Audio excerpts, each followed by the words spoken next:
aleluia. Gente linda do meu coração, a paz. Estou aqui hoje muito feliz. Primeiro porque Jesus Cristo é o meu amigo. Segundo porque eu sou casado com a mulher mais fantástica desse mundo. E terceiro porque eu tô com uma parede tão bonita. Amei, é uma parede bonita. Paz, Johnny. Olha lá, quem fez essa parede foi ele aqui, ó. Jonatas Felipe. Foi ele, esse palhaço aí, que eu gosto pra caramba, meu amigo. Vamos lá, Hebreus capítulo 11. Eu vou ler e vou comentar com vocês. E o Senhor vai me ajudar. Ora, sem fé é impossível agradar a Deus. Preste atenção. Sem fé é impossível agradar a Deus. Porque é necessário que aquele que se aproxima de Deus... Olha, então eu vou escrever para ficar claro. É necessário que aquele que se aproxima de Deus faça duas coisas. Primeira coisa, aquele que se aproxima de Deus. Então, deixa eu aumentar aqui um pouco, acho que o 30 dá. Aquele que se aproxima de Deus precisa crer precisa crer que ele existe. Então é óbvio, primeiro, eu preciso crer que Deus existe. Esse é o primeiro ponto para se agradar a Deus e ter fé. Segundo, é necessário que aquele que se aproxima de Deus creia que ele é galardoador daqueles que o buscam. Galardoador. Então aqui a segunda coisa é galardoador. Agora vem a dúvida, o que é galardoador? Vamos ver no original, Hebreus capítulo 11, verso 6, Bíblia Português. Bíblia Português, você abre ela aqui, aí você vem aqui em cima em interlinear. No interlinear você clica nesse link para abrir o capítulo todo. E vamos lá para o 6. O grego se escreve igual no português, não é igual ao hebraico, que é da direita para a esquerda. O grego é normal, né? E aí nós vamos ver aqui. Porque, no entanto, sem fé é impossível agradar a Deus, acreditar, no entanto, que aqueles que chegam perto dele creiam que ele existe, aqui, recompensador. Rewarder. Reward em inglês reward é recompensa. Nossa, Elinéia, sabe quem tá assistindo? O Isael. Isael, você não conhece ele foi o caseiro do tio Arnaldo no sítio desde que eu era pequenininho. Isael, um abraço pra você, meu amigo. Tem boas lembranças dos nossos dias tirando leite de vaca, era muito divertido. Um abração pra você, fiquei feliz de te ver aí, Isael. Então ele é rewarder. Rewarder é recompensador. Vamos abrir aqui o Strong 3406 para ver o que significa. Gente, eu quero ver como é que fala essa palavra. Recompensador. Mistapódotes. Não, deixa eu ver como é que é. Tradutor. Coloca aqui no tradutor, você digita a palavra. Já tá no grego. Aí, vamos ver como é que é? Não, eu vou aumentar para vocês ouvirem. Mistapodotes. Mistapodotes. É italiano? Não, é grego, é recompensador. Vamos ver quais são as traduções de Mistafodotes, que é o recompensador. Tá aqui, na palavra. O que é? Não é nessa aqui, é aqui. Alguém que está pagando o que é devido. Olha que interessante, Linéia. Deus paga o que é devido. Recompensador. Dando recompensas para aqueles que mantêm os seus próprios valores. Mistapódotes é somente usado em Hebreus capítulo 11. Que interessante. É a única vez que a Bíblia fala essa palavra. Que Deus, ele é aquele que paga, meu Deus, aquilo que é devido. Gente, que interessante. Então, galardoador é aquele que recompensa. Só que, aí que está o grande X da questão. Olha só. Quando você vai ouvir pregadores mais moderninhos, eles são perigosos, para não dizer asquerosos. Quais? Todos? Claro que não. Todo tipo de generalização é burra, né? Então eu tô falando daqueles pregadores da prosperidade que ensinam que para se receber algo de Deus, você precisa dar algo em troca. Não misture as duas coisas. Mas pastor, você acabou de ler que Deus paga aquilo que é devido. Sim, mas em primeiro lugar, isso só vale para filhos. Esse texto de Hebreus capítulo 11 primeiro, aqueles que têm fé. Fé é dom de Deus, Efésios 2, então não é para qualquer um. Segundo, aquele que crê que ele existe. E crer que ele existe vai além de acreditar que ele existe. Existem muitos crentes, inclusive o diabo, né? A Bíblia diz no livro de Tiago que até os demônios creem e tremem. Mas então, Qual é a diferença entre o acreditar e o crer? Qual é a diferença entre acreditar que Deus existe e de fato você crer que Deus existe? A diferença é o tanto que você se entrega. Aquele que acredita que Deus existe, coloca Deus no mesmo patamar que todas as coisas. Eu creio que Deus existe, mas ele não vive a vida dele baseada nisso. Agora, aquele que crê que Jesus Cristo é o Senhor, que Deus é tudo em todos, que Deus é o alfa e o ômega, o princípio e o fim, que sem fé, sem nascer de novo, não há salvação. Essa pessoa, ela não simplesmente acredita. O acreditar é muito superficial, o acreditar é muito genérico. Você chega na rua e fala pra pessoa, Deus te abençoe. A pessoa pode ser macumbeira, pode ser católica, pode ser evangélica, ela pode ser o que for. Ela vai falar amém, você também. Se eu chegar pro muçulmano e falar Deus abençoe, cada um vai trazer esse Deus porque ele crê de Deus. E infelizmente muitas pessoas creem num Deus que elas criaram. Então você vê pra pessoa, o que você crê? Eu creio nisso, nisso, nisso. Mas por quê? Porque eu acho. O Deus do eu acho, né? Um Deus que eles criaram e inventaram. Olha quem entrou, Mestre Dionei, te amo, meu irmão, você é muito querido, cara. Então as pessoas, elas não creem em Deus, elas acreditam em um Deus, é diferente. Então você vai pegar um cara que não conhece a Bíblia, ele crê que Deus existe, ele acredita que Deus existe, ele acredita que Deus é bom, mas ele não crê, ele não conhece, ele não tem intimidade, ele não tem acesso às recompensas. Então não adianta esse cara chegar numa igreja, dar o carro dele, dar R$ 1.000.000 e fazer votos e campanhas e achar que ele compra Deus pelos votos que ele faz. Não compra, cara, você não compra, porque a recompensa é consequência da obediência e só consegue obedecer quem é filho, cara. Então não adianta misturar. Eu vou dar dois exemplos aqui, vou desenhar aqui pra ficar fácil. Eu vou colocar aqui esse carinha e esse aqui, mais gordinho, que sou eu. Tá aqui, o ímpio e eu. É que fica ruim falar eu, porque as pessoas acham que daí é soberba, né? Então não sou eu, não. Aqui é o Pokebolo. Esse é o Pokebolo. Tá aqui. Pokebolo. E esse aqui é o Acreditando. Ele é o que acredita em Deus e esse é o Pokebolo. O Pokebolo crê. Qual é a diferença, então? O acreditando não vive uma vida debaixo da obediência com Deus. Ele não vive. Se você chegar e falar pra ele, por exemplo, sobre fornicação, sobre vício, sobre blasfêmia, isso não importa ele vai na igreja domingo, tá lá, né, vai na igrejinha católica, ou vai na evangélica, ou vai lá tomar um... É o mesmo cara que vai pedir oração pra padre, pedir oração pra pastor, e vai lá pedir oração pra líder de mestre como é que é o nome, gente? Um passe lá no centro espírita. Esse cara, ele não sabe pra onde ele vai. Quem não crê, quem acredita, acredita em tudo. Então ele, ó, é o cabelo do Cebolinha, ele vai pra qualquer lugar. Agora, o Pokebolo não, velho. O Pokebolo, ele sabe aonde ele vai. Ele tem uma direção só. Ele não é igual o acreditando. O acreditando é diferente do que crer. O acreditando vai pra qualquer lugar. Aonde tá dando resultado, ele vai. O Pokebolo não, velho. O Pokebolo sabe, ó, meu alvo, meu foco é Cristo. Então essa é a diferença. A recompensa de Deus não é para aquele que está só acreditando, mas ele é para aquele que crê. E a diferença é que aquele que crê tem um foco, tem um alvo, ele sabe para onde ele vai, ele sabe atrás de quem, ele sabe quem ele serve, ele sabe quem ele busca, ele quer conhecer mais de Deus, ele quer falar de Jesus. Faz esse teste, chega na rua e fala para a pessoa, Deus te abençoe. Todo mundo que você fala, Deus te abençoe, dá uma risadinha. Agora fala, olha, que a paz de Jesus Cristo esteja contigo. Eu já fiz esse teste várias vezes. Você tá mandando um beijo pro Dionei? Ele tá mandando um beijo pra você também. Você viu? Eu mandei? Não sei, ele falou assim, Eli, um beijo pra você também. Ah, não, é que ele tava mandando um beijo pra você também. É. Mandou um beijo pra ele também, pra eles todos. Então, gente, aí você chega na rua, eu já fiz esse teste. Eu chego na rua e falo, ó, Deus te abençoe. Aí a galera, amém, dá um abraço e cumprimenta. Agora fala, olha, a paz do Senhor Jesus. O pessoal olha assim, nem responde. Jesus incomoda. Deus é fácil. Porque Deus é uma palavra genérica. Deus, qual Deus? Qualquer Deus. Até bruxa tem Deus. Até Wicca tem Deus. Até muçulmano tem Deus. Até macumbeiro tem Deus. Agora vai falar de Jesus. Jesus. A palavra Jesus. O ser Jesus. O Filho de Deus.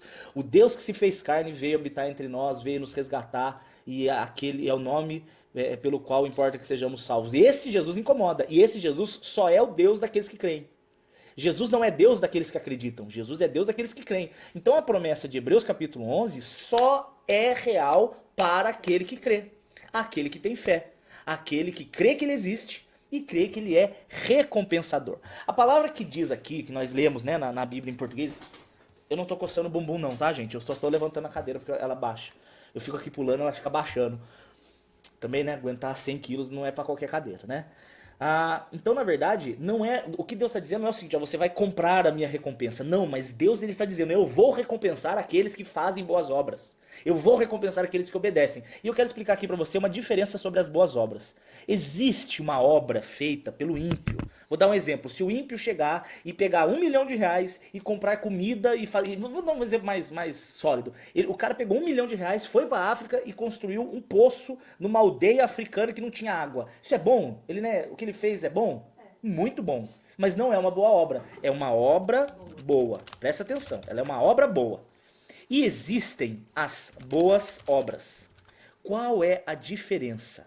Qual é a diferença? As boas obras e as obras boas, elas têm uma diferença que está na origem. Origem. A boa obra, ela é feita por qualquer motivo, mas não a honra e glória de Jesus Cristo. Eu não estou dizendo que elas são ruins, mas elas não têm galardão. Não existe galardão para obra boa. Por quê? Porque primeiro, para ter galardão, como eu falei, é preciso ser filho. Se o cara não é filho e faz algo bom, Deus pode até, quem sabe, recompensá-lo nessa vida. Mas ela não vai gerar para ele galardão de vida eterna, porque ele não tem vida eterna. Então, essas obras boas não compram salvação, não alcançam o favor diante de Deus, não. Mas as boas obras sim. Por quê? Porque as boas obras passam de alguém que já foi, passam a ser recompensa na vida de alguém que já foi salvo. Então olha só, o salvo, eu faço boas obras não para ser salvo, mas porque eu já fui salvo. Esse é o entendimento correto. Então, se eu pegar aqui esse rapazinho, cujo coração foi tomado pelo Espírito Santo e ele tem um coração onde, eu vou colocar aqui de vermelhinho para ficar fácil de entender, o coração desse menininho aqui, ele é cheio do Espírito Santo, então naturalmente, tudo que ele fizer, cheio do Espírito Santo, serão boas obras para resplandecer a... Oh Jesus, por que sempre corta aqui? Para resplandecer a presença de Deus nessa terra. Por isso que Jesus fala que as suas boas obras sejam conhecidas diante dos homens, para que eles glorifiquem o Pai que está nos céus. Então as boas obras são consequências, primeiro, da presença do Espírito Santo no nosso coração. Então olha que incrível. Dani, hoje, tudo que eu faço, a origem, a fonte que me faz fazer o bem, não é minha consciência, não é para mostrar para os outros, não é pra... Tem gente que faz boas obras achando que uma boa obra apaga um pecado cometido. Isso não existe. Salvação não é por obras, a salvação é pela fé e aquele que foi salvo tem as boas obras. Então a fonte do que me faz fazer o bem é resplandecer a glória de Jesus nessa terra. Resplandecer a glória de Jesus. Então quando você realiza uma boa obra, é certeza que Deus vai te recompensar. Certeza que Deus paga por aquilo que você fez.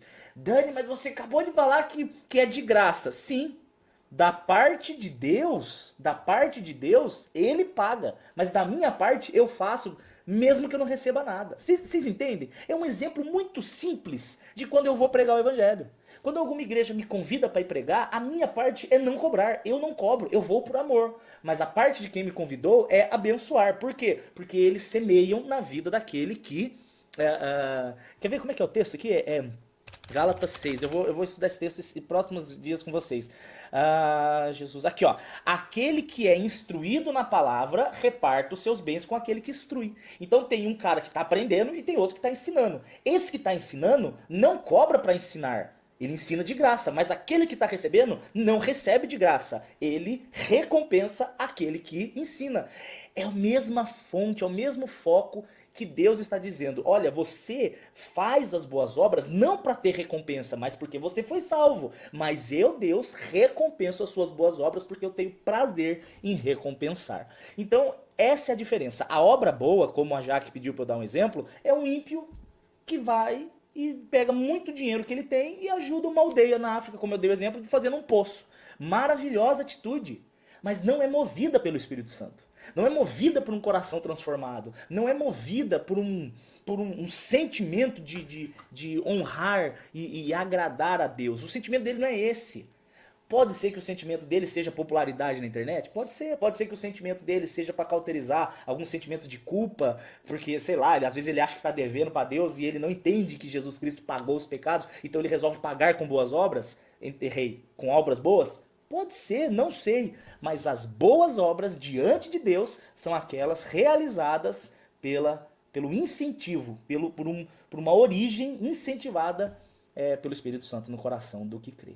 Então, isso tudo para dizer para vocês que o texto de Hebreus 6 garante que Deus é recompensador. Mas como ele mesmo diz, daqueles que o buscam. Então não adianta você não crer em Deus, você não vive uma vida em obediência, você não ama a presença de Jesus, você não foge do pecado, você não fala dele para os outros. E aí você chega numa igreja e vou fazer a campanha dos 7 dias para ser próspero. Esquece, meu filho, esquece. Quem não crê, não adianta fazer campanha. E quem crê, não precisa fazer campanha. É essa que tá a loucura. Se você crer e andar em obediência, consequentemente, naturalmente, Deus vai recompensar vocês. Agora eu quero mostrar essa realidade. Esse texto aqui, eu tô meio que... Eu prometi que seria uma palavra mais profética e acabou caindo no ensino, mas uma coisa não anula a outra, né? Porque tá sendo, de certa forma, uma introdução para a parte mais profética. Um beijo pra minha sogra querida, pro meu pai também. Amo vocês. E o Everton tá falando sobre fazer uma live com o Dionei. Se ele topar essa semana, eu tô dentro, com uma alegria. Gente, terça-feira é meu aniversário, hein? Não esquece de me mandar um beijo, eu fico muito feliz. Vamos lá, abram em Deuteronômio capítulo 30. Vamos juntos. Deixa eu apagar tudo isso aqui. Mistapodotes. Parece italiano. Mas o que eu posso fazer? A mulher da tradução falou assim. Deuteronômio capítulo 30. Senhor Jesus, eu te peço em teu nome, meu Deus, meu Senhor amado, que essas promessas de agora que nós vamos ler, eu sei que foram feitas ao povo de Israel, eu sei, mas é o mesmo Espírito, Senhor, o mesmo Espírito que prometeu essas coisas para o povo, é o seu Espírito que é abençoador, que tem prazer em abençoar. Então, Senhor Jesus, que no seu nome hoje nós possamos, eu não gosto muito dessa expressão, Deus, mas o Senhor vai entender o que eu quero dizer, que nós possamos tomar posse daquilo que é nosso, daquilo que o Senhor prometeu. Não é uma profecia aleatória ou da carne, mas é da sua palavra, Senhor. Que nós possamos hoje colher o que é nosso, que está guardado no teu coração, em nome de Jesus Cristo. Gente querida, o Deuteronômio 30, a aplicação literal desse texto é para o povo, tá? A aplicação literal é para o povo. Mas como eu já falei para vocês, quando a gente vai ler a Bíblia, ela tem diversas interpretações, né? Diversas possíveis interpretações, mas eu gosto de listar 3. Eu gosto da interpretação literal, da pessoal, que é o que Deus fala com você, e da profética, o que ele está dizendo para a igreja. Eu creio que esse texto é a mesma aplicação para os 3, tanto pessoal quanto para a igreja quanto para o povo, eu creio, porque esse aqui mostra qual é o caráter de quem está prometendo e não de quem está recebendo, tá? Eu creio muito mais que o que mais interessa nesse texto é o coração de Deus. Por quê? Porque aqui são promessas que antes de fazer bem para o povo, faz bem para o Senhor. Ele tem prazer em fazer. Às vezes a gente acha que Deus nos salva e a vantagem da nossa salvação é nossa. Não é verdade. Em primeiro lugar, Deus está fazendo algo por amor ao nome dele. A Bíblia diz isso em Isaías 43, no verso 25. Ele fala, é por amor do meu nome que eu apago as suas transgressões. Você vai ver em Hebreus 12, quando Jesus suporta a cruz e a palavra do autor, ou autora, né? Alguns dizem que pode ter sido uma mulher, não sei. Mas se foi Paulo ou outro, não interessa. O que interessa é que a palavra de Deus é muito maravilhosa no livro de Hebreus. Ele diz assim, que Jesus suportou toda a afronta. Por quê? Porque ele olhou, ele fala assim, olhando firmemente para Jesus, o qual, pela alegria que estava proposta, suportou a cruz. Mas qual foi a alegria dele proposta? Qual a alegria dele? Porque o que Jesus fez na cruz foi salvar a mim. Então parece que a vantagem é minha, mas não é.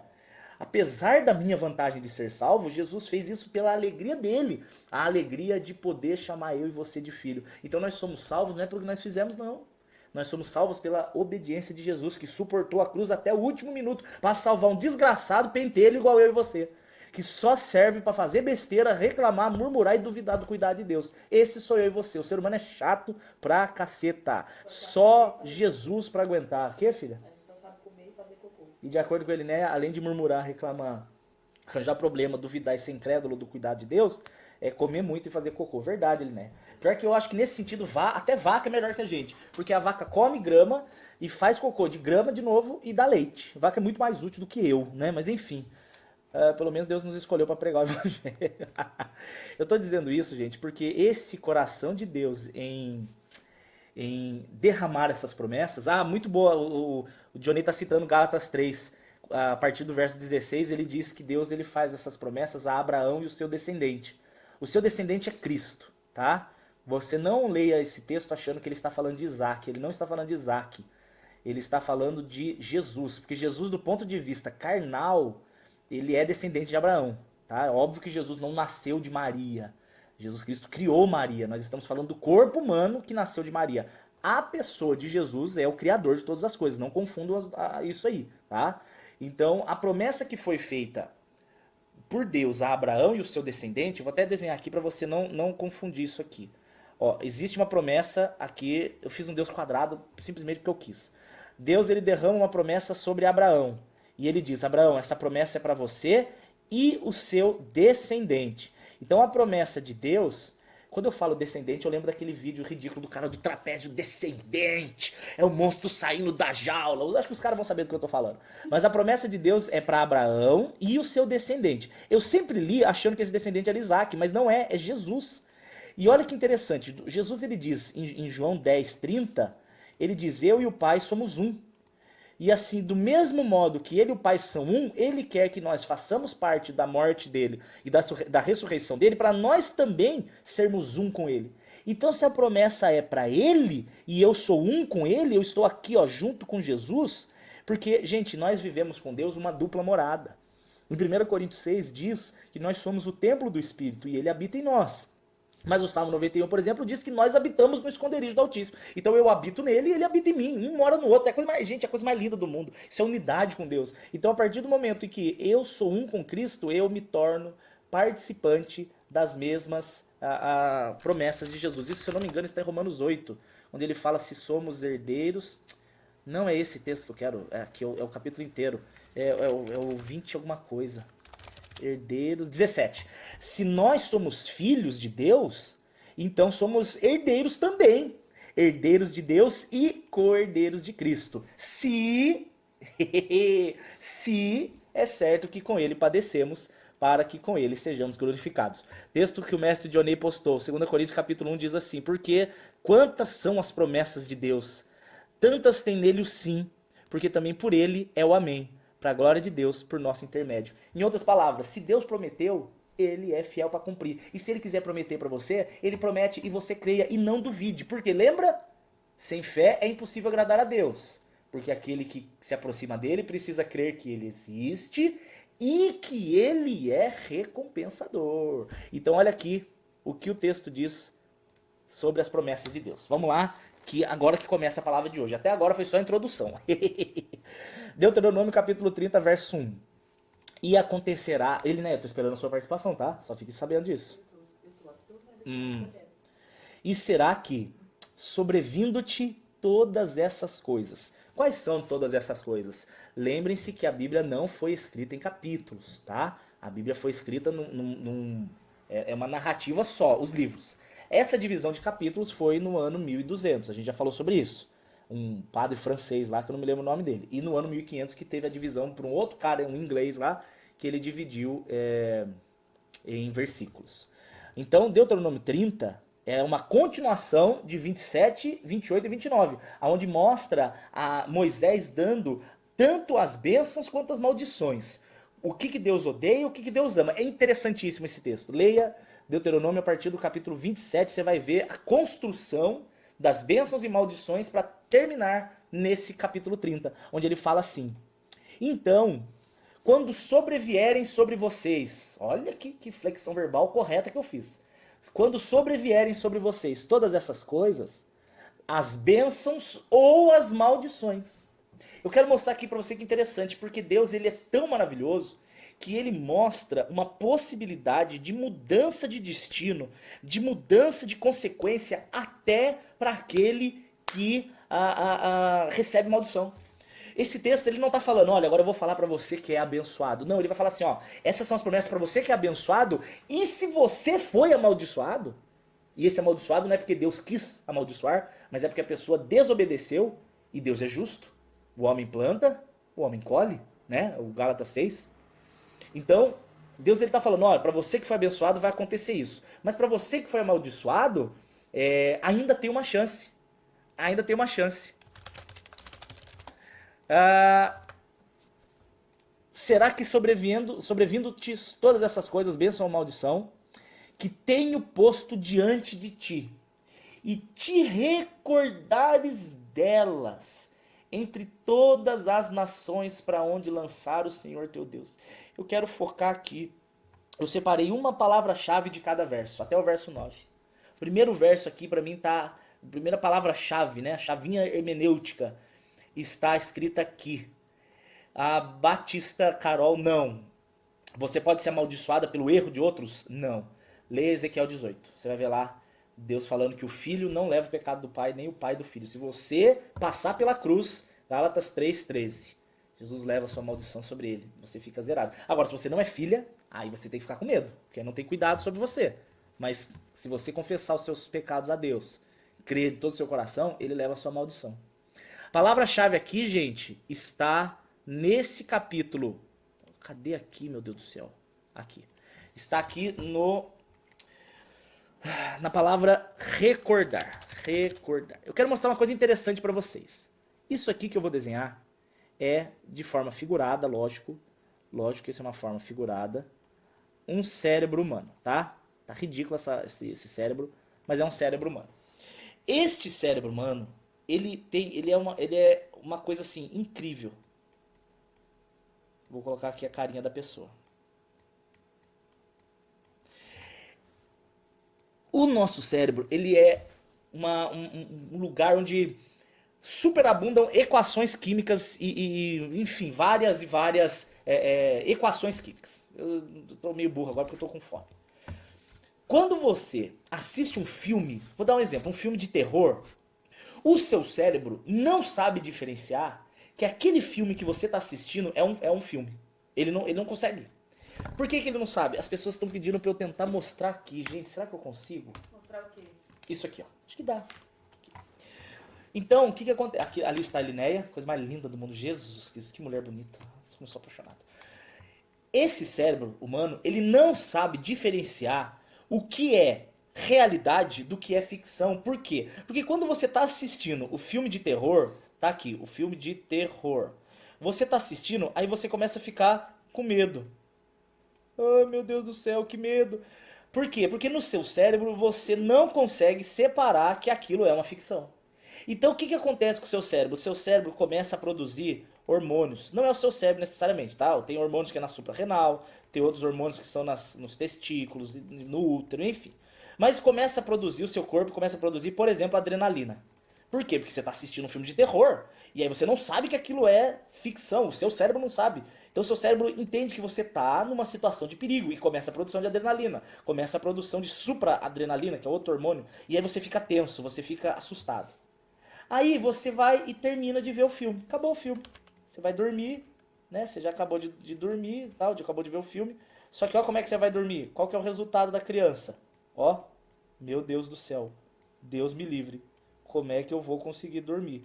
Senhor Jesus Cristo. É só medo que a pessoa tem. Ele deita pra dormir, acontece um barulho, Jesus Cristo, é o capeta.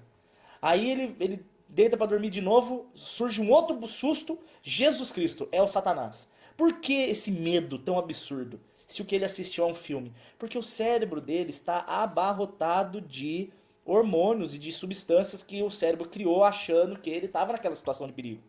Então, quando a Bíblia diz sobre recordar, ele está dizendo a mesma coisa que diz Lamentações 3:21.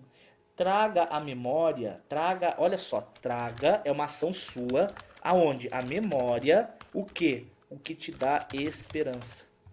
Por que ele faz isso? Para que você traga para dentro do seu cérebro a palavra de Deus. E a palavra de Deus, quando ela entra no seu cérebro, ela naturalmente produz em você o quê? Ela produz em você paz, ela produz em você alegria, ela produz em você esperança, ela produz em você descanso. Você pode estar no meio da tempestade, mas a palavra de Deus vai produzindo em você o descanso e a alegria e a certeza de que vai dar certo, que se você ficar focando a situação, você não consegue. Mas aí quando você está enchendo a sua mente da palavra de Deus, naturalmente o seu corpo responde. E você fica com um sorrisão do tamanho da minha vontade de comer um sushi que eu tô. Que essa pandemia não libera logo. O texto, então, agora, base é você recordar. O foco desse texto, para que você comece a ser uma pessoa abençoada, é que você... Ai, Jesus Cristo. Aqui. Você volte a recordar das promessas. O que eu estou fazendo agora com vocês é exatamente o que você deveria estar fazendo. É você recordar a sua palavra, é você recordar as suas promessas, é você recordar o que Deus promete, para que essa promessa traga para o seu coração o descanso que você tanto precisa, que não são, gente, não são as coisas que você acha que resolvem. Por exemplo, eu vou ter muita paz quando eu tiver com a conta cheia de dinheiro. Eu vou ter muita alegria quando eu tiver com a geladeira cheia. Eu vou ter muita alegria quando eu não tiver mais problemas. Não é verdade. Sua alegria será plena quando a presença de Jesus for abundante no seu cérebro, abundante no seu coração. Primeira palavra-chave, recordar. Vamos nos recordar. Agora vem aqui a parte 2, ó. Então você, se recordando das promessas, você vai se converter ao Senhor teu Deus e dar ouvidos à sua voz, conforme tudo que ele ordenou através de Moisés, né? Tu e teus filhos com todo o teu coração e toda a tua alma. Palavra-chave aqui, converteres. Ele está falando que não importa se você é uma pessoa que está na desobediência ou se você é uma pessoa que está na obediência, Deus não quer saber. Todos os dias são dias de se converter. Todos os dias. Esse converter não é aquele momento em que você aceita Jesus Cristo. Eu não gosto muito dessa expressão, né? Eu gosto mais de ser aceito por Jesus. Mas a gente discute isso outro dia. Mas todos os dias eu tenho que acordar e eu tenho que alinhar a minha mente e falar: Senhor Jesus, esteja comigo. Senhor Jesus, me guarda. Senhor Jesus, me ajuda. Ó, você automaticamente pega o seu cérebro e direciona, ó, na vontade de Deus. Isso é converter. A palavra converter está tá bem direcionado a um foco, uma questão de foco, ó. Converter é o seguinte: você estava indo para cá, e aí a Bíblia diz para você que não era para ir para lá, aí você vem para cá, ou seja, você se converteu, mudou o vértice, mudou o foco. Você estava indo para lá e você agora está vindo para cá. Isso é conversão, é mudança de direção. Como que o microfone tá baixo? O microfone tá alto pra caramba aqui. O microfone tá bem alto. Estranho, tá reclamando que tá baixo. Então a conversão significa o quê? Agora, aonde você está agora? Eu tô aqui. Deus não está querendo saber o que aconteceu antes.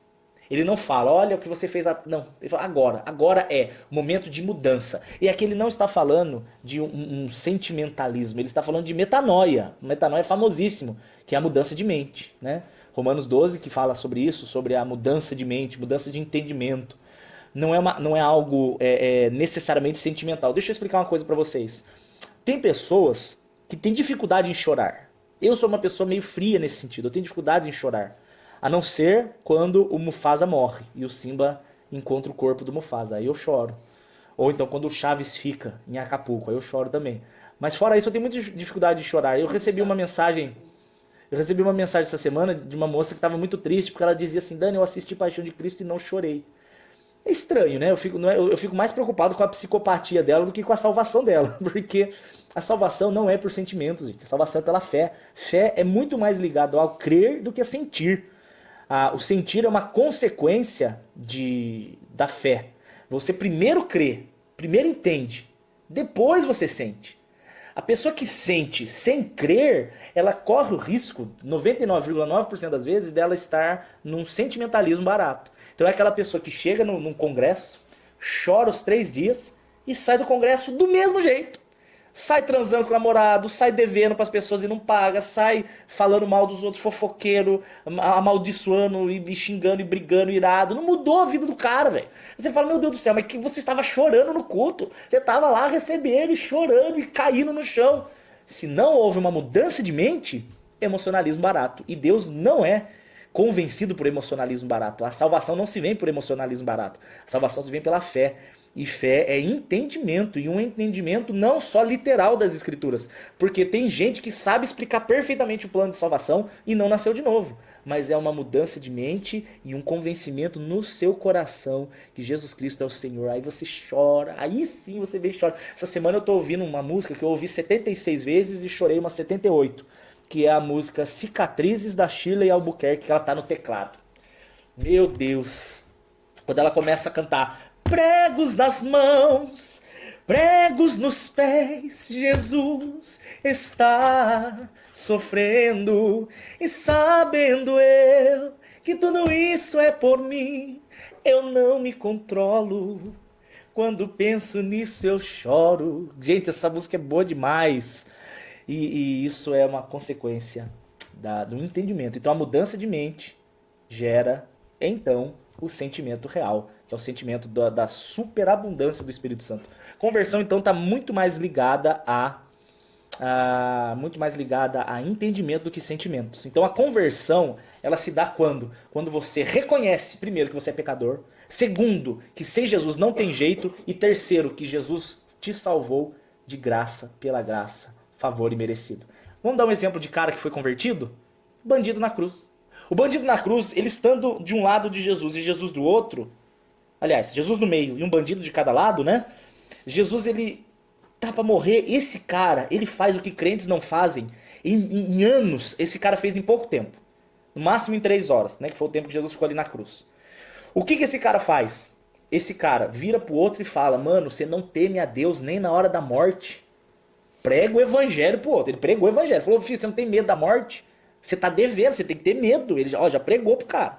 Segundo, ele falou pra Jesus, ó, esse aí, falando de Jesus, não merecia estar aqui, mas nós sim, porque nós erramos, ele não. Então ele reconhece a santidade de Jesus e ele reconhece a pecaminosidade dele. Vai vendo.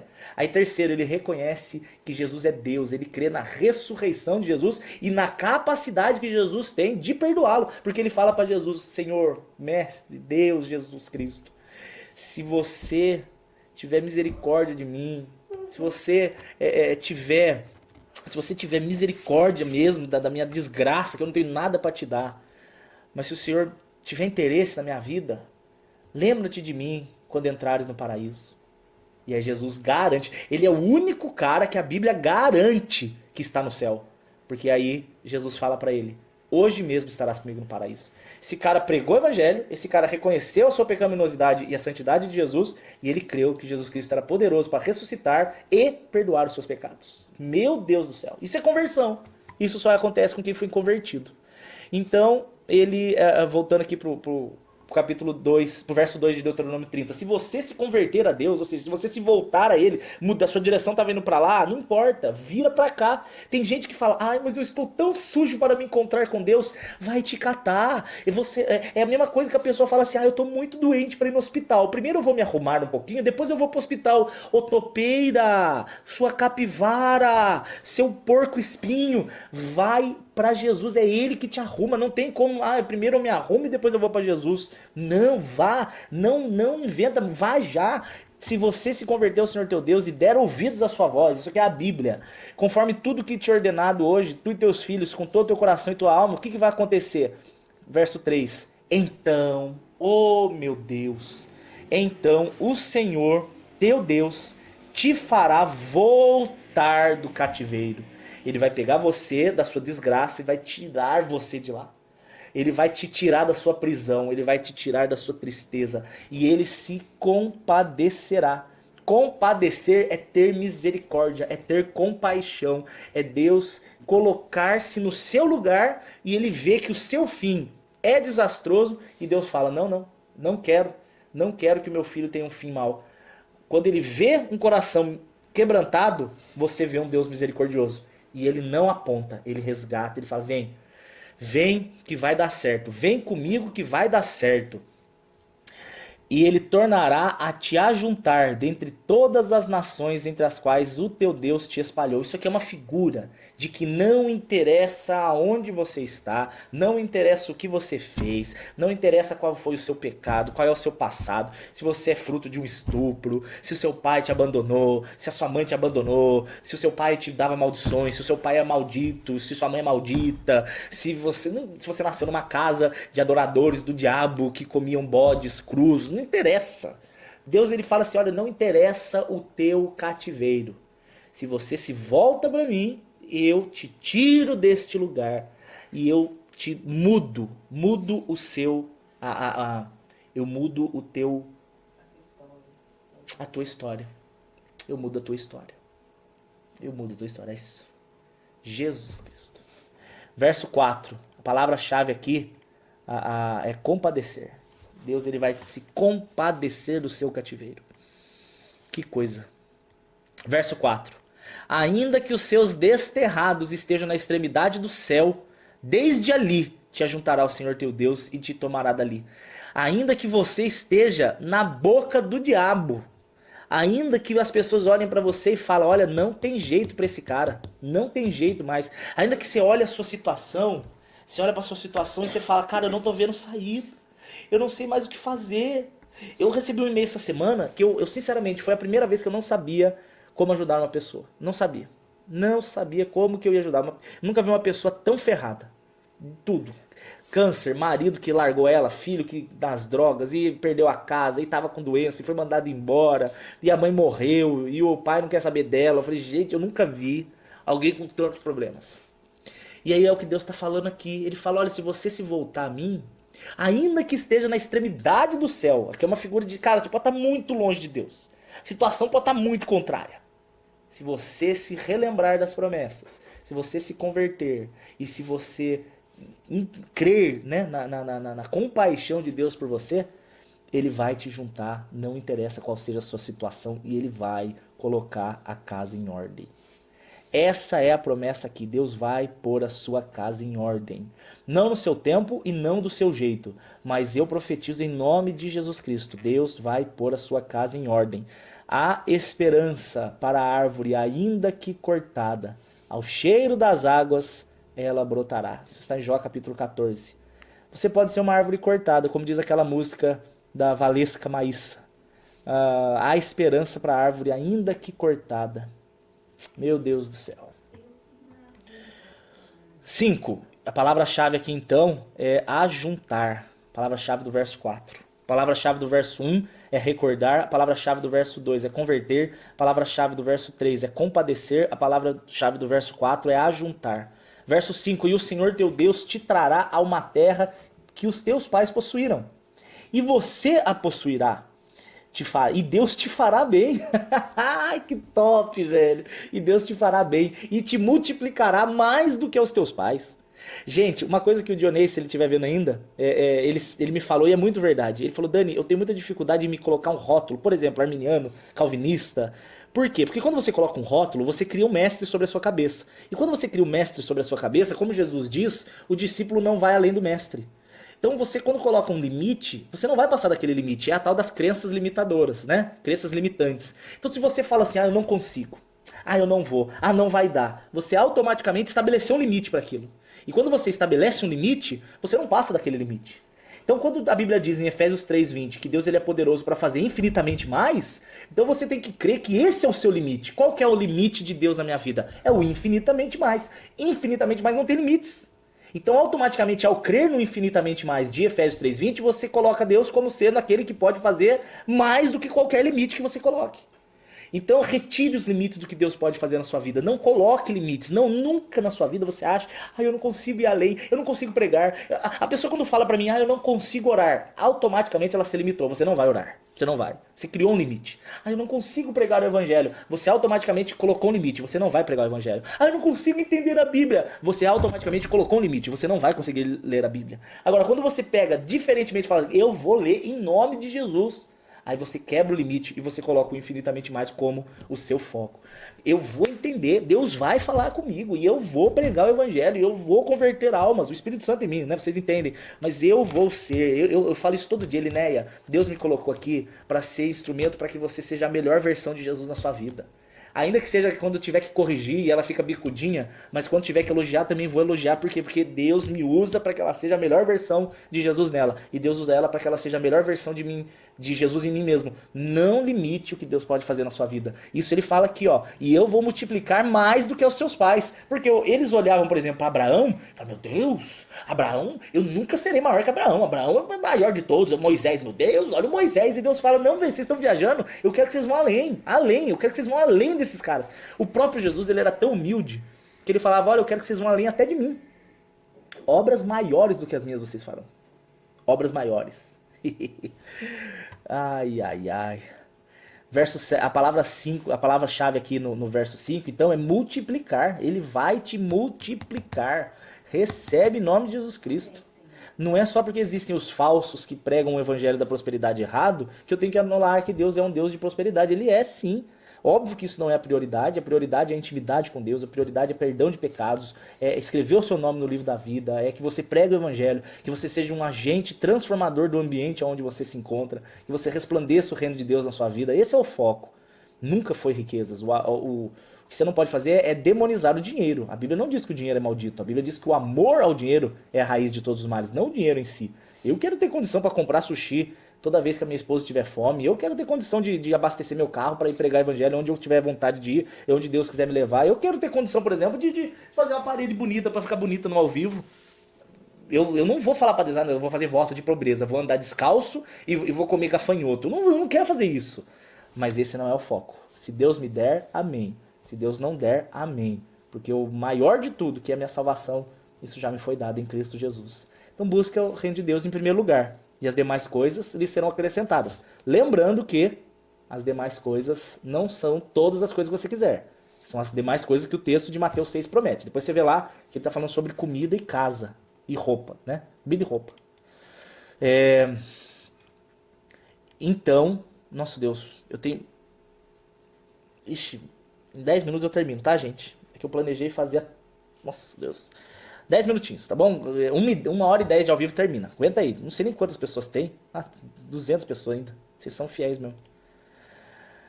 Quando começou ele, né? Tava com 260.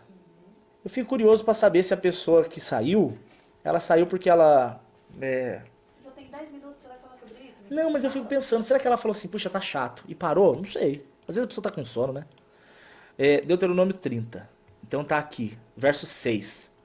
E o Senhor teu Deus... Nossa, Deus, esse assunto eu vou precisar de uns 5 minutos no mínimo.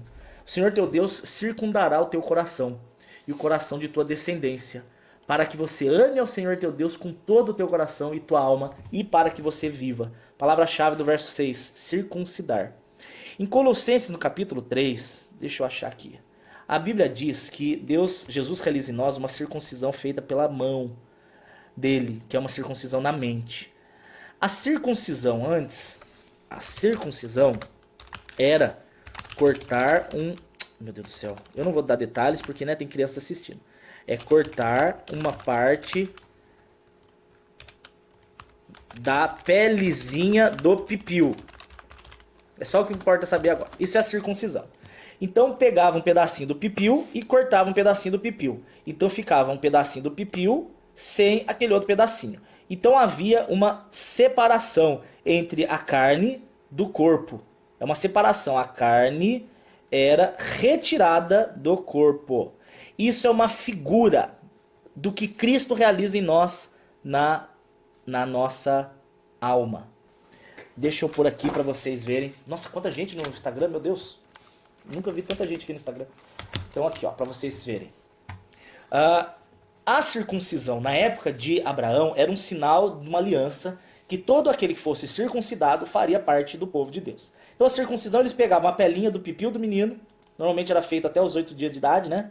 Inclusive é por isso que a mulher de Moisés ficou irada com ele, porque ele não tinha circuncidado o filho, por isso que o anjo ia matar o Moisés, porque Moisés estava sendo desobediente, isso é um assunto para outro dia. Então ele é uma figura de cortar a carne, de arrancar a carne do corpo. Quando você não crê em Jesus, você é uma alma, que você está dentro de um corpo, ok? Você habita num corpo, isso está lá em 2 Coríntios, capítulo 5, sobre a nossa habitação terrestre. E a tua ligação com Deus, que é espiritual, está morta, o seu espírito está morto.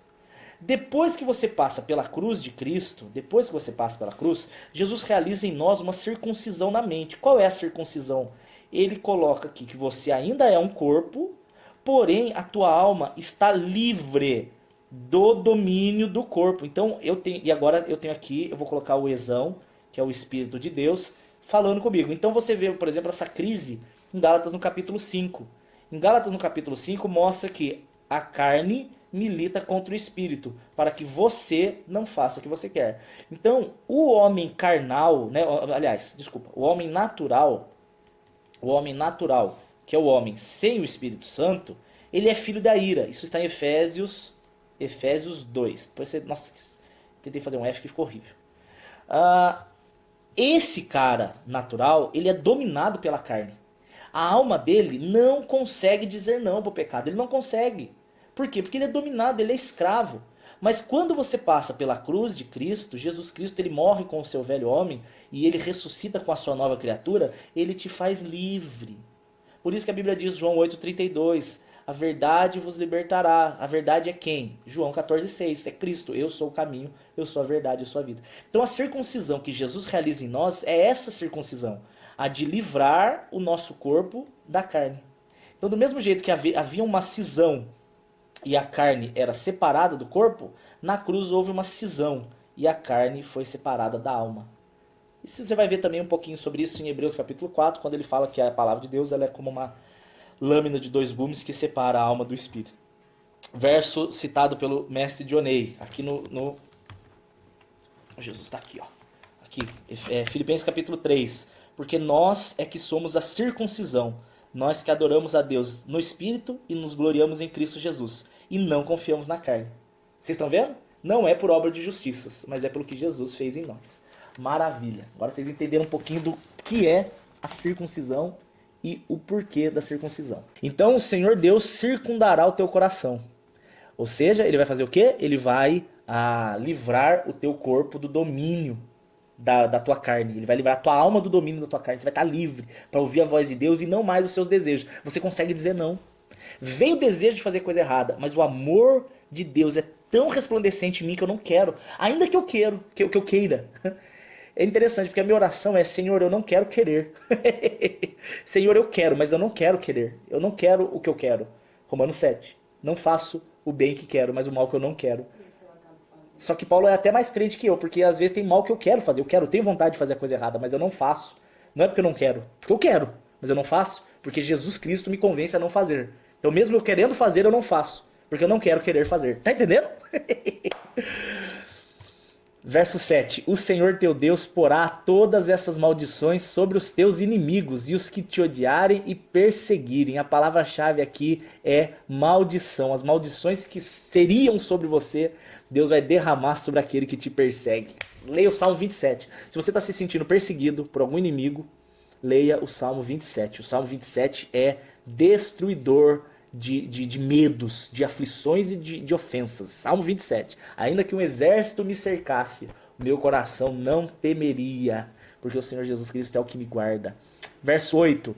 Converter-te-ás, então, e darás ouvido à voz do Senhor, e cumprirás os seus mandamentos. Eu só consigo cumprir os mandamentos quando eu me converto. O ímpio não consegue obedecer, porque para o ímpio obedecer é algo exterior. Ele faz por medo de inferno. Então vou pegar um exemplo, Dani. Tá? Dani, antes de conhecer Jesus.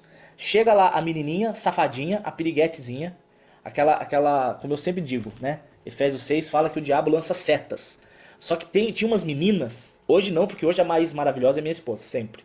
Mas antes de conhecer Linéia, quando eu via uma menina muito bonita, eu falava: Deus me livre. Isso aí não é seta, não. Isso é uma bazuca. Isso é um míssil nuclear teleguiado. Aí vinha. Aí eu falava assim: não quero, porque é pecado. Eu vou pro inferno. Não quero. Eu não quero. Não pode. E a menina lá, safadinha, mandando fotinha, nudes e baixaria. E eu não quero. Não vou. Caía. Pecou. Por quê? Porque o coração não havia sido convertido. Então era uma luta carnal por medo de diabo, medo de inferno. Isso não resolve a vida de ninguém. Isso não resolve. Agora, depois que você se converte e o Espírito Santo habita no teu coração, aí fica fácil. Não é fácil a palavra, mas fica leve. Fica leve. Você fala, não, eu não quero porque é tão mais gostoso estar com Jesus, é tão melhor estar aqui com Ele que eu não quero isso aí, sai de mim e tal. E aí você fala não, ainda que fica triste no comecinho, mas logo depois dá aquela paz. O diabo não me pegou, eu tô livre com Deus. Não é por medo de inferno, mas é por gratidão ao tanto que você foi amado. Isso é a coisa mais linda do mundo, de Jesus. Verso 9, eu vou terminar por aqui. E o Senhor teu Deus te fará prosperar. Li, você pode orar então para terminar? O Senhor teu Deus te fará prosperar em toda a obra das tuas mãos. Meu Deus. Naquilo que você não sabe, Ele vai te dar capacidade. Naquilo que você tem medo, Ele vai te dar coragem. Naquilo que as pessoas te zombavam, Deus vai te honrar. Em nome de Jesus Cristo, Ele te fará prosperar em toda boa obra das tuas mãos. O fruto do teu ventre, ele não recebe essa parte aqui por enquanto, tá? Isso aqui a gente não recebe ainda, mas um dia sim. Como é que eu vou ver aí o que tá aparecendo? Eu vou tirar aqui da frente. Deixa eu ver se você tá aparecendo no vídeo. Não. Não, tá assim, ó, é que tá até o negócio na frente. Não. O que transmite pra eles é isso aqui. Vem mais pra cá. Vem mais pertinho. Você vai ler agora o fruto do teu ventre. Ai, Jesus Cristo, olha essa mulher, olha esse cabelo, gente. Só pra terminar aqui, daí você vai orar. O fruto dos teus animais, o fruto da tua terra, porque o Senhor, olha aqui, Elinéia, o Senhor tornará a se alegrar em você para te fazer bem. Gente, que coisa linda! Ele vai se alegrar da sua vida para te fazer bem. E olha aqui para terminar no verso 19. Os céus e a terra tomo hoje por testemunha contra vocês mesmos. Hoje eu propus para vocês morte e vida, bênçãos e maldições. Escolham, pois, a vida para que vivam, tu e a descendência de vocês. A esposa Eli vai orar agora e eu vou colocar esse vídeo depois no... Estão pedindo ali, eu vou fazer isso. Eu vou colocar esse vídeo no YouTube, tá? Então se você quiser ver depois na íntegra com os desenhos, assista lá no YouTube. E, compartilha, se inscreve, aquelas coisas todas. Em nome de Jesus. Bem, pode falar e orar. Amém. O primeiro verso lido aqui hoje foi Hebreus 11:6, né? Que diz que sem fé é impossível agradar a Deus. E eu tenho pensado sobre isso nesses últimos tempos. Quanto tempo a gente tem aqui? Quanto você quiser. Já começou um novo, né? Que a gente agrada muito o coração de Deus quando a gente confia e descansa no que Ele está fazendo. Eu imagino Deus pulando de felicidade quando a gente entrega realmente tudo nas mãos dele e deixa ele fazer conforme o que ele quer. E o incrível é que mais cedo o Daniel não estava aqui, ele tinha saído e eu fui gravar uns stories no Instagram e eu falei sobre recompensa. Você não deve ter visto, né? Porque você estava na rua depois que você chegou. Eu estava falando sobre renúncia. Deus me levou a falar sobre renúncia porque eu consegui passar uns dias lá com os meus pais em Brasília e voltei, mas é sempre aquela correria. E eu falei que eu consegui passar na frente da escola onde eu estudei. E foi muito bom. Eu faço isso às vezes quando eu vou lá. Eu passo na frente das escolas onde eu estudei porque eu tenho boas lembranças e isso é legal. E eu voltei com um sentimento de gratidão no coração por poder viver, por mais rapidinho que seja aquele momento, eu tenho gratidão no coração porque eu sei que Deus permite tudo isso na minha vida. E é Ele quem permite tudo que nós precisamos. E no final eu falei que quando nós amamos realmente Jesus, a nossa vida ela vai ser uma vida de renúncias. Ela vai ser uma vida de obediência. Em muitos momentos você não vai fazer o que você quer, você vai esperar em Deus. Às vezes vai ser difícil esperar em Deus, às vezes vai ser difícil se deleitar realmente no Senhor. Como diz no Salmo 37, né? Entrega o teu caminho ao Senhor, confia nele, e tudo mais ele fará. Amém. E diz ali também, deleita-te no Senhor e ele satisfará o desejo do teu coração.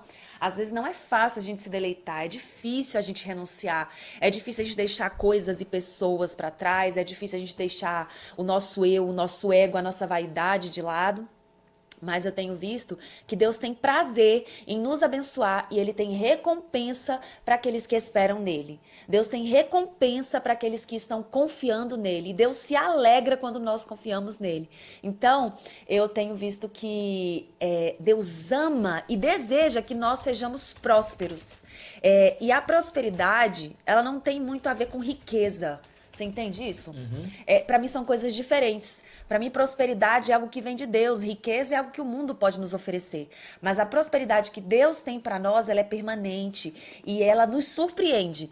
E eu acredito também que nesse tempo que nós estamos vivendo agora, um tempo meio tenebroso, difícil, que muitos de nós estamos enfrentando aí, você está enfrentando seus problemas na sua casa, nós estamos enfrentando aí por causa desse vírus e tudo mais, eu creio que para aqueles que se mantiverem fiéis, aqueles que continuarem firmes Meu Deus. na presença do Senhor, o que eu sinto muito forte é que está surgindo um novo tempo aí para aqueles que se mantêm firmes na presença do Senhor. Amém. Eu não estou falando aqui para todo mundo que vive no oba-oba e para um tempinho ou outro, quero saber de Jesus agora, agora não quero mais saber. Não, eu estou falando para aqueles que se mantêm firmes no Senhor, aqueles que continuam na labuta diária, mas que não desistem do Senhor. Por isso eu digo hoje para vocês, não desistam. Amém. Não desista da tua casa, não desista da tua família, não desista de pregar a palavra do Senhor, não se importe com quantidade, não se importe com riquezas, sabe? Deus não tem riquezas para nós, Ele tem prosperidade. Amém. Deus não tem realmente riqueza para sua vida, Ele tem prosperidade. E prosperidade inclui não apenas o que você necessita financeiramente, porque nós aqui vivemos a graça do Senhor de sermos sustentados pelo Senhor constantemente. Obrigado, Todos os Deus. dias das nossas vidas Obrigado, nós somos Jesus. sustentados pelo Senhor. Na semana passada o Daniel fez 4 anos que saiu da Volkswagen, 5 anos. 4 anos que saiu da Volkswagen. E eu já tenho mais de 4 anos que saí do meu emprego e da minha profissão. E até hoje, Deus não deixou faltar nada na minha vida. Eu lembro que eu tinha o meu salário, que não era um salário ruim, era um salário bom. E eu contava com aquele salário, pagava meu carro, pagava as contas e às vezes faltava dinheiro. Hoje em dia eu não tenho salário como eu tinha, eu não tenho na minha conta todos os meses aquele dinheiro que eu tinha todos os meses. E eu inclusive achava que se eu não trabalhasse eu não seria ninguém na vida. Porque eu comecei a trabalhar com 15 anos e tinha por certo na minha vida que eu ia sempre trabalhar. E eu amo trabalhar, mas hoje eu vejo que tudo o que eu preciso Deus tem suprido na minha vida. Tudo que eu necessito Deus tem me dado. Para ser melhor que os outros? Não, mas para realmente mostrar que vale a pena, que quando você renuncia para fazer a vontade do Senhor, Ele mesmo se encarrega de cuidar de você. Aleluia. Significa que você vai largar seu trabalho? Que você que é homem vai largar seu trabalho, vai deixar de trabalhar e vai ser só pastor? Não estou dizendo isso. Existe um ministério na vida de cada um. Não imite a vida de ninguém. Busque saber o que Deus tem para você, porque o que Deus tem para sua vida é especialmente para você e vai se cumprir. Se a palavra diz que Ele conhece cada um de nós pelo nome, então Ele tem um plano específico para a vida de cada um de nós. Amém. Então não queira imitar ninguém, não queira fazer o que o fulano fez, não queira fazer o que Daniel fez, não queira fazer o que eu fiz, não queira fazer o que nós fizemos. Faça o que Deus tem para você e busque saber o que é. E como que você vai descobrir? Buscando o Senhor, né? Clamando, falando com Ele, lendo a palavra tem resposta. Então, nós vamos orar porque eu creio que para a vida daqueles que se mantêm fiéis ao Senhor, escuta bem, quem se mantém fiel não é quem está de passagem, né? O Salmo 91 diz que aquele que habita no esconderijo do Altíssimo, a sombra do Todo-Poderoso, do Onipotente, descansará. Amém. Então, habitar é morar. Eu tô falando para você que habita, para você que mora na presença do Senhor. Não tô falando para você que está de passagem, você que habita no esconderijo do Altíssimo. Deus vai trazer sombra e água fresca para tua vida. Nesse tempo de agora, difícil, de muitas guerras, outros tempos difíceis virão sim, muitos outros tempos difíceis virão sim, estejamos prontos e preparados para eles, buscando o Senhor cada dia mais, mas ainda existem sonhos que Deus vai realizar para nós. Eu creio. Ainda existem muitos sonhos a serem realizados na minha vida, na nossa vida, na sua vida, e Deus tem prazer, Ele é galardoador, Ele é abençoador, Ele é recompensador, e é isso que eu quero pedir a Deus agora sobre a minha vida, nossa vida e sobre a tua vida. Vamos orar então? Vamos. Até quando? Lembrando que... Não, só não precisa da vigília, né? Mas só lembrando que a promessa é essa aqui, ó. Os céus e a terra tomo hoje por testemunha contra vocês, de que eu lhes propus a vida e a morte, a bênção e a maldição. Escolha, pois, a vida. Se você escolher a vida, olha só a promessa do verso 9. A oração vai ser em cima dessa promessa. Na vida dos obedientes. Na vida daqueles... E não vem falar você me encher a paciência dizendo, ai, pastor, mas eu estou vivendo uma vida desobediente. O chamado hoje é para se converter. Se você se converter e der ouvidos, o Senhor vai te tratar como aquele que tem vivido com Ele há muitos anos. O negócio de Deus é hoje, não é ontem, é hoje. O Senhor teu Deus te fará prosperar em toda a obra das tuas mãos. Aleluia. Porque o Senhor tornará a se alegrar em sua vida. Pode ser que até ontem ele não se alegrava com a sua vida, mas a partir de hoje ele vai se alegrar com a sua vida. Amém. Em nome de Jesus. Para te fazer bem, como ele se alegrou antes nos seus pais. Aqui ele está falando dos antigos, lá Abraão, Isaac, Jacó e etc. Ele tornará a se alegrar na sua vida para te fazer bem. Esse vai ser o foco da oração. Em nome de Jesus. Senhor Pai, quero te engrandecer e te agradecer. Amém, Jesus. Glorifico o teu nome, Senhor, pelas nossas vidas. Amém, Obrigada Jesus. por tudo Amém, que o Jesus. Senhor faz, mas principalmente por quem o Senhor é. Oh, meu Deus, Porque se obrigado, nós não Jesus. tivéssemos a presença do Eu Sou nas nossas vidas, nós nem estaríamos de pé. Sim, é verdade. Se nós não soubéssemos que o Senhor é o nosso Deus, o que seria de nós, né? Quantos estão ali ouvindo agora essa palavra e pensando, quem sou eu para falar contigo, Meu Deus, Deus? papai. Quem sou eu para te pedir algo? Muitas pessoas se sentem indignas de falar contigo porque dificilmente compreendem a profundidade, a altura, a largura do teu amor, Senhor, da tua misericórdia. O Senhor é bom, o Senhor é galardoador, o Senhor é recompensador. Oh, E meu quanto Deus. mais nós conhecemos do teu amor e da tua misericórdia, da tua piedade, mais nós nos apaixonamos pelo Senhor. Obrigado, Obrigada, Senhor. O Senhor realmente se alegra em nos alegrar. Obrigada. Quero te pedir primeiramente, Pai, por aqueles que estão afastados de ti, aqueles que por qualquer motivo que seja estão aqui assistindo essa palavra agora, essa live agora. Jesus, alcança os corações que estão distantes do Senhor. Alcança aqueles que se afastaram de ti. Alcança aqueles que não te conhecem ainda. Alcança aqueles que estão vivendo debaixo de maldição, Senhor, para que a vida deles possa ser transformada, para que eles passem a ser filhos do Senhor, para que eles vivam na obediência, para que eles vivam de acordo com a tua vontade e para que os teus planos, Senhor, os teus planos se cumpram na vida deles. Amém. A tua palavra diz em Jeremias 29:11 que o Senhor é que sabe os pensamentos que tem a nosso respeito. Amém, Jesus. São pensamentos de paz e não de mal para nos dar o fim que desejamos, Amém, que Jesus. esperamos, Pai.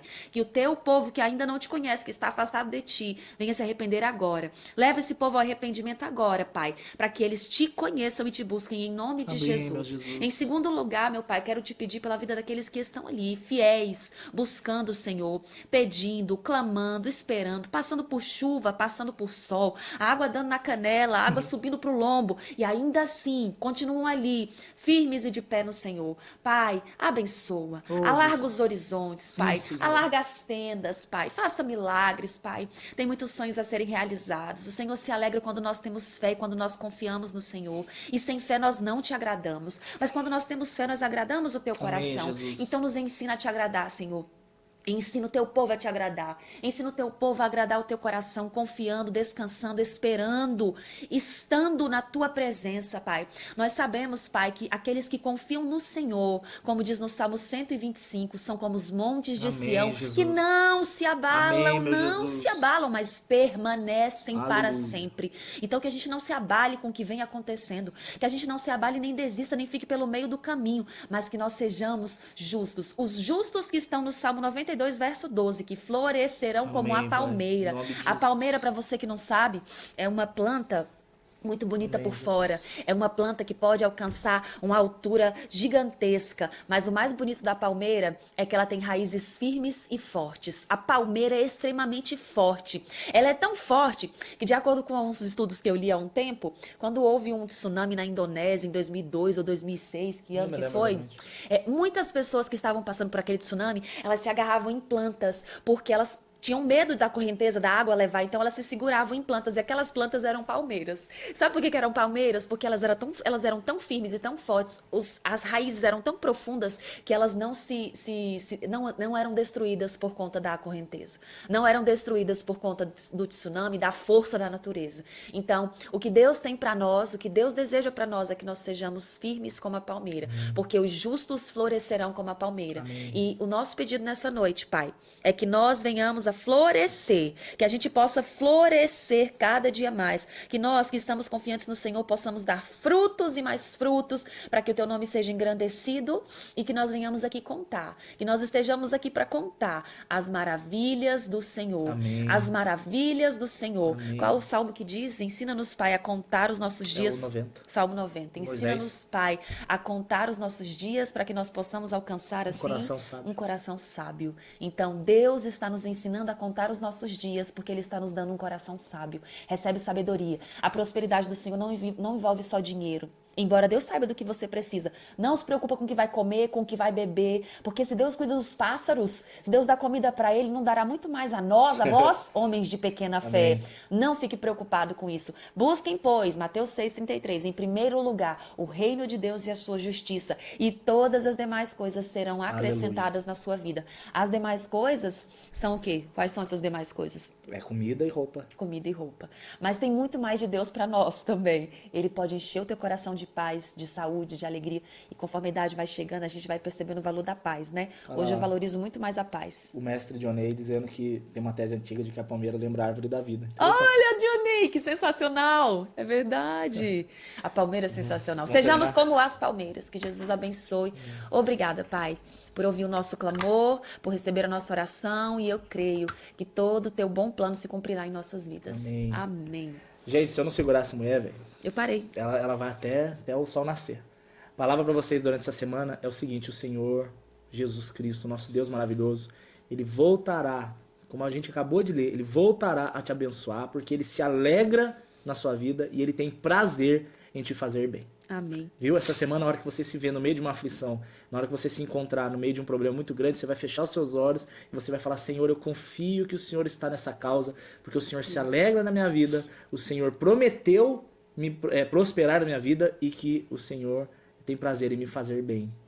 E você vai ver, cara. Você vai ver que muitas situações que eram para ser de morte, como a palavra de Deus nos diz, no Salmo 112 ou 113, depois eu confirmo, das trevas, para os justos, Deus faz das trevas a luz nascer. Amém. Como é que é a bênção apostólica? Que Eu o não amor sei. de Deus, Eu nunca sei. que o amor do nosso grande Deus, Amém. não, Eu não sei. Não me pergunta que eu não sei. Eu passei uma vergonha lá em que é o Brasília, que eu não amor de sabia. Deus, e a graça do nosso Senhor Jesus Cristo e as doces consolações do Espírito Santo estejam sobre vós, não somente hoje, mas todos os dias. Vão em paz. Amém. O Senhor os abençoe. Amém. Gente, manda um e-mail pra mim, hein? daniel.sade@uol.com.br. Eu vou terminar de escrever uma crônica hoje, vou mandar pra vocês. daniel.sade@uol.com.br.